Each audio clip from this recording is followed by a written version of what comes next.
کھلا رہے اللہ. ہم بھی اسباب اختیار کریں, اسباب کو دیکھ کے نہیں, اللہ کو دیکھ کے. ہم محنت کریں, اللہ تعالیٰ ہمیں اس کا نتیجہ دے گا. اس لیے جناب رسول کریم صلی اللہ علیہ وسلم نے ارشاد فرمایا, یہ مسلم شریف کی روایت ہے.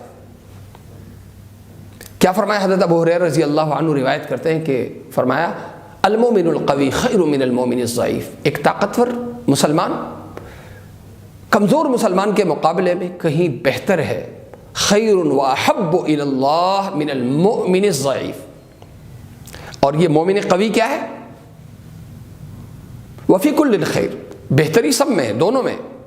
اب آگے کہ احرص علی ما ینفعک, جو تیرے لیے مفید ہے اسے حاصل کرنے کی پوری جد و جہد کر, اس کو حاصل کرنے کی پوری کوشش کر, چاہے اس کا تعلق دنیا سے ہو یا آخرت سے. وَاسْتَعِن بِاللَّهِ, مدد مانگنی ہے تو اللہ کی مانگنی ہے, اللہ کے اعتماد پہ, اللہ کے بھروسے پہ.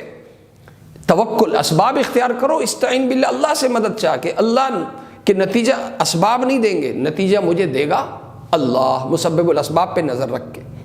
ولا تعجز, اسباب کو دیکھ کے کبھی عاجز نہیں ہونا, بے بس نہیں ہونا, کیونکہ تو محنت کرے گا, تیری محنت کو اللہ ضائع نہیں کرے گا.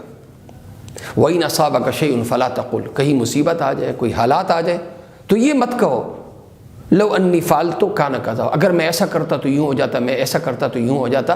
یہ تجھے کہاں لے کے جائے گی؟ مایوسی کی طرف. بلکہ یوں کہ قدر اللہ, اللہ نے میرا یہی مقدر, میرے مقدر میں یہی تھا, اللہ جو چاہتا ہے کرتا ہے. کیوں؟